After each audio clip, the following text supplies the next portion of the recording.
Good day, sir. Ang i-discuss ko po ngayon is about sa yung activity about sa stocks. So, yun. Nag-start po ako na i-declare po ah, yung stock at saka yung J-option.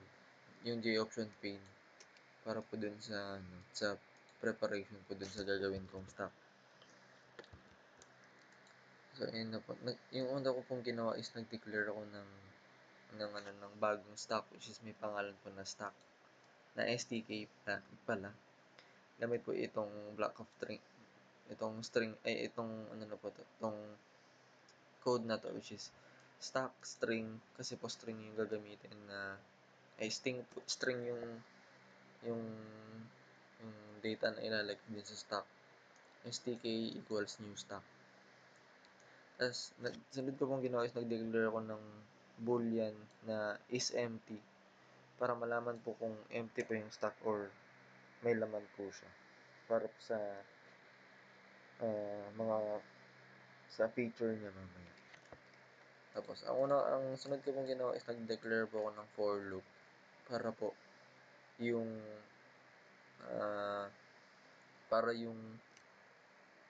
program is hindi po natatapos hanggat pinipili po nila yung case 5 which is case 6 which is yung system.exit. Yun po yung nandito po sa yung choice po na exit po. Tapos, yung dun po sa loop, ang unang-una pong ginawa, yung sa loop, yung conditions po sa loop is, ginawa ko pong int I equals to. Tapos, yung condition niya po is, I is not equal to 1. Tapos, nag-increment po siya every time. Yung unang-una pong nangyayari din sa loop is, check niya muna kung empty yung stock. Para po, ayun nga po, chine-check niya po yung kung empty yung stock. Tapos sa kanya po di-display yung choice which is yung push, pop, pick, search, print, tsaka exit. Tapos gumamit po ako ng switch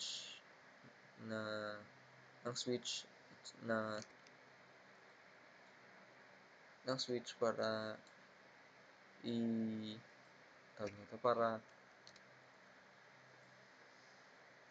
ma-identify kung ano yung pinili ng user na command na gagawin niya.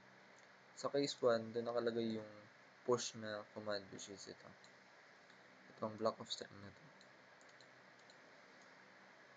Ang ginawa sa push is ginamit ko yung input yung J-option pain para ma-display yung para merong simple GUI na incorporated sa program. Tapos, ang nangyari sa case 1 which is yung push na method, push na action is hihingin ni system kung ano yung string na kung ano yung string number na mapupush. Kung ano yung string na hindi ba hihingin ni system kung ano yung string na mapupush. Tapos, ipopush niya yung kung ano man yung pinili ni user. Tapos, doon siya matatapos. Sa case na naman, nandun yung pop. Yung sa pop, i-check niya mo, i-check niya mo na, yung condition, ginamitan ko ng if-else para malaman kung empty yung stock. Kasi iba yung nadi-display na message kapag empty yung stock, tsaka kapag may laman yung stock. Una, i-check niyo muna kung empty ba yung stock. Kapag false yun, kapag may laman yung stock, i-display niya i-pop up niya yung pinakaunang item na nandun sa stock. Tapos, i-display niya kung ano yung natanggal din sa stock.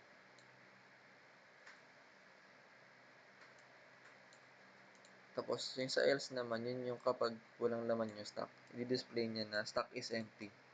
Kasi nga, wala namang laman yung stock, na naman siyang ipapap. Sunod naman sa case 3 ito yung sa may peak na functionality, which is titingnan niyo lang kung ano yung nasa pinakaibabaw ng stack, which is yung nasa index 0. Yan. Ganun ulit, ginamitan ko ulit ng if statement para malaman kung wala bang laman yung stack, kasi iba yung message na i-display niya kapag walang laman yung stack. Ngayon, kapag nag-false yung sa may is empty, dun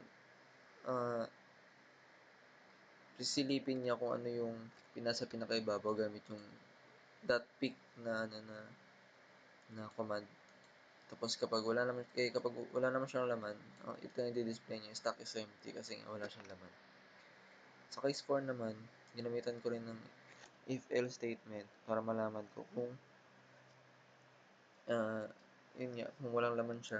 Kasi iba yung display message kapag wala siyang laman. Tapos yung loob ng if statement ko, meron siya uling isa pang if-else na statement.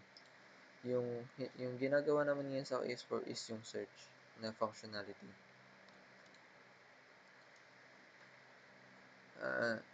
Yung unang-unang if is doon nakalagay, ang condition din is kung yung pinakauna pa lang nangyari din sa if statement is hingi ni system kung ano yung isa-search. Tapos kung ano yung index number ng isa-search mo. Tapos kapag yung if statement, yung condition niya is kapag si search key is not equal to -1, i-display niya kung ano yung hinahanap ni user gamit ng stack.search. Tapos kung ano yung search key niya. Tapos kapag nag-else naman siya, pag pag nag-equal siya sa -1, ang message naman na ilalabas niya is na item not found kasi nga wala doon yung item na hinahanap. Tapos ganun ulit yung sa else na isa.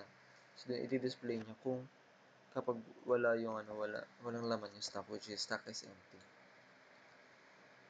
Sa case 5 naman, which is yung functionality na print, is print niya lahat ng laman ng stack. Ginamitan ko ng if-else statement ulit para malaman ko kung wala bang laman yung stack. Kasi iba yung message na dinidisplay niya. Ngayon, pag may laman yung stack, i-display niya lang yung lahat ng laman ng stock mo. Kapag wala naman siyang laman, ang i-display niya is stock is empty. Sa case 6 naman is yung exit. Pag pinili ni user yung exit is ma-execute tong code na to, which is system.exit, para ma-terminate na yung buong program. Yun lang po yun, sir. Thank you.